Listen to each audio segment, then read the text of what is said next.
నేను సబలా సంస్థ కార్యదర్శిగా గత 20 సంవత్సరాలుగా విజయనగరం జిల్లాలో పనిచేయడం జరుగుతుంది.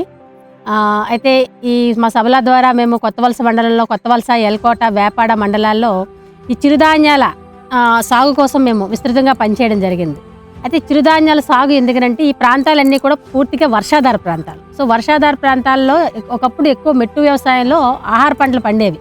ఆ తిండి గింజలన్నీ కూడా ఒక కాలక్రమేణా రకరకాల కారణాల వల్ల రైతులందరూ కూడా ఆహార పంటల సాగు వదిలేసి ఆ భూములన్నీ కూడా అలా బీడు భూములుగా వదిలేయడము, లేదు అంటే సరుగుడు, నీలగిరి లాంటి ఈ తోటలు వేయడం ద్వారా ప్రజలకి ఆహార భద్రత అనేది లోపించడం జరిగింది.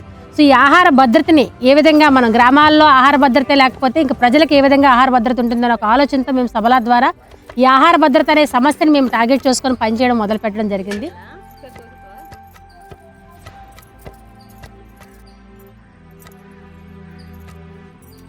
తోలు ఇలాంటివి ఉలవలు, పెసలు, మినుములు పండించి మేము తినగా ఉండి మేము ఎఫ్పిఓకి సిరిధాన్యాల చెల్లెళ్ళ సంఘం చేసుకొని ఆ సంఘానికి కూడా మేము కమిటీ వేసుకొని 5 మనుషుల్ని ఆ కమిటీ ద్వారా రేటు నిర్ణయించుకొని ఆ రేటు నిర్ణయించిన తర్వాత మేము అమ్ముకోవడం కూడా జరిగింది.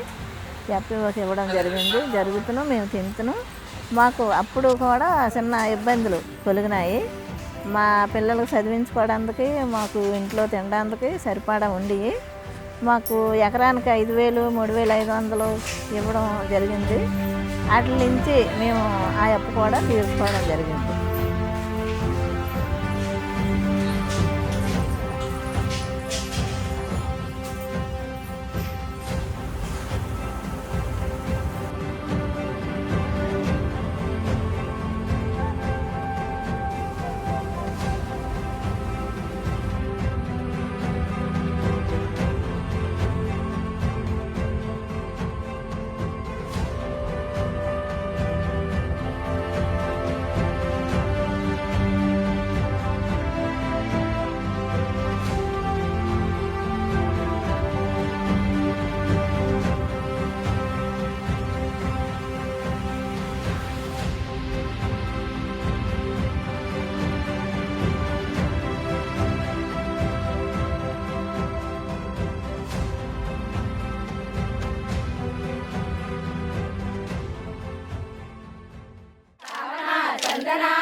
Earlier farmers used to just produce the seed and sell it to the market at throwaway price.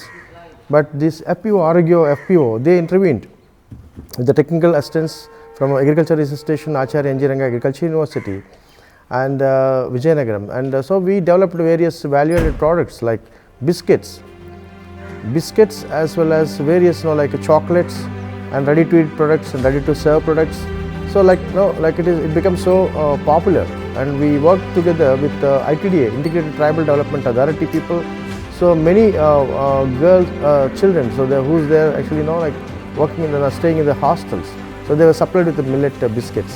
It's a great experience to work with the people, the Arogyo FPO since 2006. And so really after inception of INSIM program from the Government of India and RKOI and of course the tribal supply program, so really we contributed leaps and bounds to the tribal farmers of this district. Not only this Vijayanagaram, but also we work with Srikakulam and Visakhapatnam district as well. So I'm so happy that actually this particular FPO has really contributed leaps and bounds to the entire district of Vijayanagaram, and this FPO is also recognized by the government of Andhra Pradesh for the continuously, and they got several best NGO awards from various agencies as well.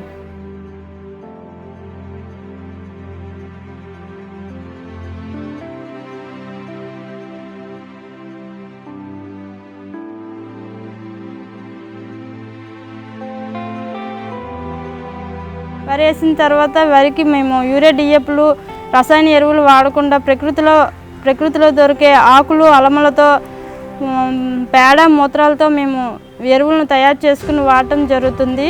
అయితే ముందుగా urea వేస్తున్నారు. యూరియాకి బదులుగా మేము ప్రకృతి వ్యవసాయంలో ఘనజీవామృతం అనేది తయారు చేసుకోవడం జరుగుతుంది. ఘనజీవామృతం ఏ విధంగా తయారు చేస్తారు అంటే, ఒక 200 కేజీలు పేడ తీసుకొని అందులో 2 కేజీలు బెల్లం, 2 కేజీలు పప్పు దినుసుల పిండి, 5 నుంచి 10 లీటర్ల ఆవు పేడ, అదే పేడ 200 కేజీలు, మూత్రం 5 నుంచి 10 లీటర్ల మూత్రం, గుప్పుడు పుట్టమట్టి ఇవన్నీ వేసి బాగా కలిగి తిప్పి అటు ఇటు కొంచెం నీళ్ళలో ఆరబెట్టి, అయితే ఉండలైనా చేసుకోవచ్చు, లేదంటే విడిగా అయినా ఆరబెట్టి కలిపి ఉంచుకొని 7 రోజుల తర్వాత తయారవుతుంది కదా, దాన్ని మనం కాటన్ గోను సంచుల్లోకి నిల్వ చేసుకొని మినిమం ఇది 6 నెలల వరకు నిల్వ ఉంటుంది. అయితే మేము దీన్ని దమ్ము పట్టేటప్పుడు రసాయనకు బదులుగా మేము ఇది వేస్తాము. రసాయనాలు యూరియా డిఏపి వేస్తారు. అయితే అది వేయకుండా మేము ఈ ఘనజీవామృతం తయారు చేసుకుని వేయడం జరుగుతుంది.